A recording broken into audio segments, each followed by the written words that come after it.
And once again, we welcome you to I've Got Your Six from CopBLue. As we always begin with Marcus Aurelius, we do the same today. Almost nothing material is needed for a happy life, for he who has understood existence. We'll let you derive from that what you will as you watch the video, as we have retired Lieutenant David Weaver from the Darlington Police Department, and he's going to talk to us a little bit about his career and how he's kind of come full circle.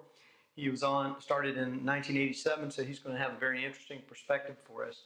But just remember this as you watch our video. Like it, comment on it, subscribe, and smash that notification button, because the whole point is we want to get our video information out there to as many people as we can so that we can stay on the air.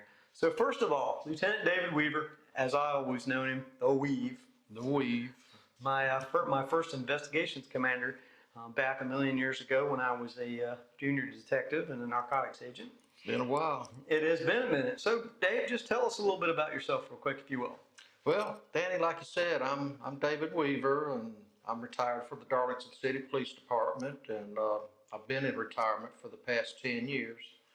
But I actually began my police career, like you said, in 1987, October of 1987, which was an interesting time to actually get into the field of law enforcement, because we talked about this before, but it was like a transitional stage for law enforcement, where I was fortunate enough to be able to meet some of the elders who had been in what I would consider old school policing. And what I mean by that is like back in the 60s, where, you know, cops would work an 8-hour shift, and they would get out and they would actually walk a beat and shake doorknobs to the business district uptown and make sure all the windows were intact, and, you know, just a simpler time and a slower kind of a pace. And so I was very fortunate to come along and meet those fellows and gain some of their knowledge and some of their experience to take with me through my journey. And, you know, thinking back on some of those happier times back then, you know, you could take one of those old timers and put them in a patrol car today, and they would just be as lost as they could be. You've got laptop computer in your patrol cars, you've got cameras, you've got, you know, body armor, you know, tasers, different weapons that you would normally use in your line of work. And, you know, back then, when they started their law enforcement journey, the only thing they had besides a badge was an old .38 revolver with maybe 6 spare bullets and a pair of handcuffs, and if they were lucky enough, they would have a walkie-talkie, and that was it. So, David, let me ask you this, and I know if you remember George Hatchell, Lieutenant Hatchell, who started at the Darlington Police Department in 1964, and kind of a tumultuous time in our country in the mid-60s to the middle 70s, and these guys were kind of the guys who cut their teeth during a very tough time. I just want to show you something, see if you recognize it real quick. Old riot stick. That's a 36-inch wooden riot baton. I have one of these, Danny, and I actually still use it on my nature walks. I take it along with me to lean on, and something just to keep my hands occupied whenever I'm out doing my nature walks. But yeah, it's crazy to me that, you know, this was a tool that they used during that time period to basically protect themselves. Of course, now we have a lot different tools to protect ourselves with, to kind of keep that standoff distance with. But this is very, very up and close and personal kind of thing that and can do a lot of damage. A lot of damage. And it's a very hard wood. You will not break that piece of wood. They also had, you know, things like nightsticks that were a lot shorter than that were maybe about 1.5 feet long, that they would, you know, keep in their back pocket or tuck inside their belt whenever they would walk a beat or get out on a domestic call or, you know, something of that nature. But mainly they work with the bare necessities. So Well, let me ask you this about that really quick. Are you kind of shocked at at what's going on today in places like Portland and Chicago and New York with rioters and things like that? I mean, just something that you were really a police officer during kind of almost an era of good feeling, if you will, kind of to refer back to what a lot of people consider the 50s to be in our country. But I mean, as far as law enforcement was concerned, it was a time of where people much more so then than now respected law enforcement and were much more inclined to do what you asked them to do the first time. Well, you said a mouthful right there whenever you said back in those days, officers had a lot more respect from the general public. And, those guys, just like the ones that are in law enforcement now and the ones in the future that's going to be coming along, they're not getting into law enforcement for the money. There's no money to be made in law enforcement. It pays a minimum basic salary to where you can live off of, but you're not going to get rich going into a career in law enforcement. And that's why we call it a calling, and it is a calling. It's not some job that you go in and apply for just to draw a paycheck. Uh, it has to be something embedded within your soul and your heart, and something that you want to devote yourself to do, and that is to go out and serve your community, and it's a worthwhile experience. Now, you know me as being somewhat of a history buff. Sure. Uh, so I look in the 60s era where police officers, yeah, they had a certain amount of respect given towards them, and it was an honorable profession, and but they didn't get in it for the money. Sure.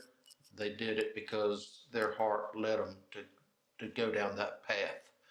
Uh, but also looking back in the history part of it, back in the 60s, there were some instances of civil unrest within the country.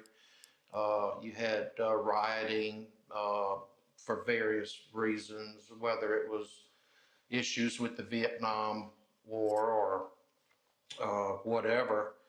And officers had to be called in to restore law and order during those times. And so it's never been like a pleasure cruise or Oh, sure. I understand. catwalk, so to speak. So it's always come with its challenges. I agree with that, and I think that we're kind of faced with a new set of challenges today versus what you dealt with, and even what I dealt with before I retired several years ago. I think that honestly, and I'll ask you this question: that it is, what do you think leadership in law enforcement should be doing to not only protect our officers and protect the public, but to ensure that we get good quality candidates moving forward in the future? Good quality candidates, you have to have good quality leadership to be able to pick up on, uh, what individual best suits their needs for their community. Now, we live here in a small, tight-knit southern community, but you have law enforcement departments throughout the country and throughout the world that are much larger, who have thousands on the payroll and thousands on patrol, and so it's a massive undertaking for those individuals to make those kind of calls. But your typical law enforcement agency is really not that big of an agency. Right. Uh, for the majority of law enforcement agencies, you're pretty much limited to under 50 patrol officers or staff combined. And so, and they are rural communities and smaller communities. And so it's a lot easier for those chiefs and those powers to assess the individual applicant I agree with that if they do it. if they If they do it. Because If they do it. the fact is that not everybody was meant to be a traffic officer. Not everybody was meant to be a drug agent, although everybody wants to be a drug agent. I don't know why. Or a detective. Not everybody was meant to be a detective. Not everybody was meant to be a narcotics officer. Not everybody was meant to be a traffic officer. And being able to pick the right person with the right qualities for the right job is very difficult. And one of those things has to do with the chief and the supervisors getting out of their offices and from behind their desk and actually observing their officers in the field. You know, you bring up a good point there, Danny. You cannot lead from behind. I agree. A good leader will get out there with their troops and they will know their people. They will know their territory. They know where the trouble spots are. Sure. They know where to designate certain officers for certain tasks. Because, I mean, you know, every officer has different personalities too. Sure. You don't have, not every officer is cut out to be a narcotics agent. Sure. Not every officer is cut out to be, you know, upper brass where they go out and do a lot of public speaking Sure. and that sort of thing. You have officers that are more content being in the patrol area part of things and they love to get out and interact with the citizens of the community and do crime prevention and that sort of thing. Right. So let me ask you this. What year did you retire? I retired April of 2010. 2010. So let me I had 23 and a half years of service in before my health started to take a decline. That was kind of my next question is why did you retire early? And I don't want to take anything away from you, but you had a heart attack. Heart attack. You had two of them, didn't you? Well, yeah, actually, one was a heart attack and one was heart failure. Oh, wow. And you know, I talk with different people who's had those experiences, and you know, I kind of have to chuckle whenever they say, "Oh, I had a major heart attack," or "I had a mild heart attack." Well, how can you categorize major or mild? To me, a heart attack is a heart attack. To me, a heart attack's major. There's no such thing as a mild heart attack. If it's a heart attack, it's major. That's just me, though. Yeah, heart disease is really no joke. I remember back in my rookie years, well, actually, whenever I turned 30, I would go into my family doctor and have a yearly physical. Not because I had to, but because I wanted to. Sure. And back then, Dr. Matthews picked up on the fact that I was a type 2 diabetic. And he prescribed me a pill for being a type 2 diabetic. Well, the next year, my next physical revealed that I had high cholesterol. So he put me on medication for high cholesterol. And the next year, my third physical, is when he picked up on the fact that I had high blood pressure. He gave me a pill for that. And I said, well, Doc, it seems like every year I come in, you're giving me a new pill to start taking. What's going on here? He said, well, David, you know, a lot of it is genetics. You have heart disease on both sides of your family, and you're just going to have to face up to that. He said, but a lot of that can be controlled with the right kind of medicines and the lifestyle and whatnot. And so I kind of brushed that off and said, well, you know, if something else comes along, there's a pill for it. I'll just deal with it. Let me just stop you right there. How much, David, and this just honestly, how much do you really think that the amount of stress that you were under as a division commander of investigations and, you know, having to work, you know, homicides and things like that, how much do you think stress contributed to your overall ill health?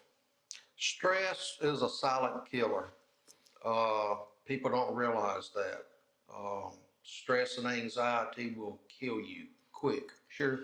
And I had to learn that the hard way.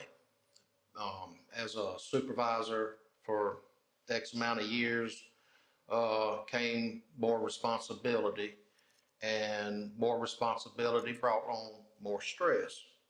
And I'm glad you brought that point up because stress had a lot to do with my heart disease. Oh, I think it did too. The reason I say that is because, I was an observer of that, and You were. the whole fact of the matter is you can watch the weight settle upon somebody's shoulders in law enforcement over a long period of time, especially if they have a lot of responsibility. What happens more often than not is people have things that they use to alleviate their stress, and it could be alcohol, it could be nicotine, it could be caffeine. There's a lot of different things that Absolutely. officers will do, and nothing against you, Weave. I'm just throwing this out there. I cannot remember a time in all the time that I knew you as a police officer that you either didn't have a cigarette in one hand and a cup of coffee in the other. Exactly. And that was my biggest downfall was my nicotine addiction. And being in law enforcement after so many years, it kind of just gets into your blood, and that's you live for it, and that's what you thrive to do. Sure.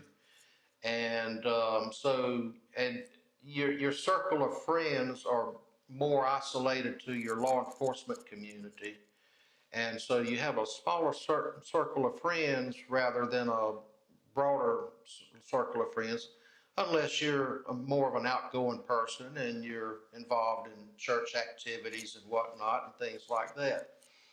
But yeah, I was a heavy smoker, especially after I made lieutenant. I think I picked up to like 2 packs a day. Oh, wow. And anybody could tell you back whenever 1995 come along, City Hall was a smoke-free building. Right. Except for my office. My office was the designated smoking area. And that's where all the smokers would come and light up. And of course, that didn't help any either. But the stress from following up a lot of bad cases and staying in court really weighed heavy on me a lot. I believe that, and that certainly, 2 heart attacks, it took its toll. So my question for you is this: I know when you retired that you weren't ready to retire. No, I wasn't. So how did you deal with that? One day you're working and the next day you can't. Well, it's kind of like it would have been a tough question if you'd have asked me that 10 years ago. Right. Because I was not ready for retirement. And we all look forward to the days to when we can retire and we can do things that we've been putting off for years, and spend more time with the family and travel or do leisurely things that you've always wanted to do. Those are the things that we want to aspire to once our career comes to an end. Right. And those are on our terms. And that's the way that I looked at retirement. Basically, my whole police career was one of these days I'm going to retire, and I'm going to spend time with my family that I wasn't able to spend with, because being a police officer, a lot of times you're taken away from spending time with them during holidays, and you miss birthdays and things like that. And you just want to go and embrace family first and foremost when you go into your retirement. But my circumstances were much different. I had even bought a Suburban that I was going to buy a camper afterwards and travel and do a lot of camping, because I love to travel and I love to camp. But, like you said, it didn't pan out that way for me. Bad health took its toll. Stress was a major factor in that. And so when I was pushed into that situation, I did not know what to do with myself. So how long did it take you to kind of readjust, to come back to some kind of semblance of normalcy and realize that there was life after policing? Actually, it took me quite a while. There was a period where when I went into retirement unexpectedly, and I did not know how to reinvent myself.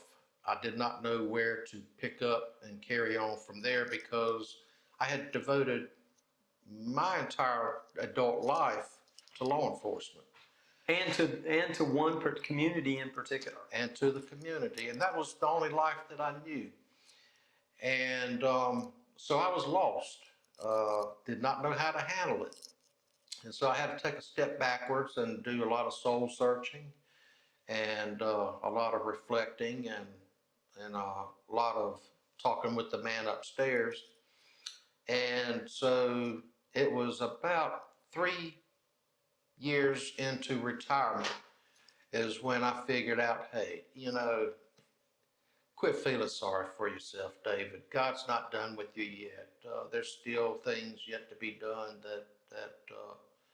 that's probably going to be a challenge for you, but you can do it. And so I had to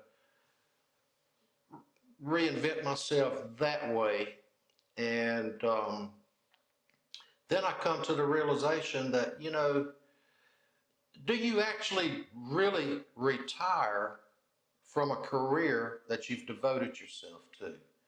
And the answer to that for me is I don't think you actually do retire from law enforcement once it becomes a part of you. And it's like, we have a local fraternal order of police that I've become active with and stay pretty busy with whenever we go out and do community projects and Right. things of that nature, and fundraisers and things like that. So I'm able to reconnect with my brothers and sisters that are still out there serving the community and still in law enforcement, and that brightens my day. And nothing thrills me more than to have someone getting into law enforcement, a new rookie that's just come along, and come up to me and ask me, well, LT, can you take a minute or two and tell me a little bit about what to expect here? Right. And that just thrills my soul right there. But I also had to take another step aside and find other things to occupy my time, because fraternal order police is one thing, but it's not fulfilling everyday living. Right. Which leads me to my last question for you. And this is a very difficult question. And because I know how I feel about it. I have two daughters, one's that's 25, one that's 21. And I know I personally missed a lot of time with them growing up. And I would give back all of the time that I had to spend more time with them when they were small. That is my deepest, deepest regret.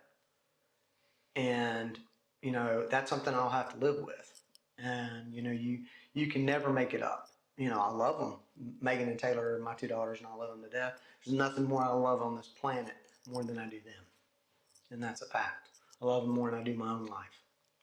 And I know you have daughters and grandchildren that you do, but a loss that you suffered that it is so significant, and I would be remiss if I didn't mention, is that in the last several years of your career, you lost your wife. I did. Joan, she was a very big part of my life. And they always say behind every good man is a good woman. Well, Joan was that good woman in my life. And people in the law enforcement community are first responder anywhere, whether you're a paramedic or whether you're a fireman, you gravitate towards people who serve other people. And Right. to me, I gravitated towards Joan, who was an emergency room nurse at the time. And so we dated for 5 years, and then we married. And so she was a big influence in a lot of my life's decisions, and she was my heart and soul. And it's kind of ironic. that things happened the way that they did in my particular situation because, Joan was diagnosed with pancreatic cancer in 2006. And I just happened to be at the South Carolina Criminal Justice Academy when I got the word that things just were not good for Joan when she went in for a simple procedure that morning. So I left the academy and I went straight to the hospital in Hartsville. And that's when I received the word that they basically gave her 3 months to live because she was in the last stages of pancreatic cancer. And I was total shock, just overwhelmed me. And so I took a leave of absence from the department to stay home and take care of Joan towards the end. And she had good care. And 3 months prior to her passing away is actually when I had my heart attack, Right. which resulted in a quadruple bypass surgery. And after I lost Joan, 3 months later, I went into heart failure. And so they had to go back in and do an implant, which is a pacemaker with a defibrillator that I've had. So, that was a very extreme added stress to my particular situation. And it took me quite a few years to come to terms with that. Uh, and so that, with the loss of my father and other family members over the years, you kind of have to think about your own mortality at some point. And that's when I started thinking about my own mortality and doing a lot of reflecting on the times that I spent so much time at work, endless hours at work. And police officers mostly work part-time jobs to Yes. put food on the table. And I did that all of my police career, worked, moonlighted on a second job. And so, just like you said, it took me away from my family, uh, my children. I did not have the time to spend a lot of Christmases, Easters, or any holidays with my children or my family. Uh, I made sure that they had nice Christmas, but I did not have that interaction with them. Right. And birthdays, I missed quite a few birthdays, and I regret that looking back on it. Just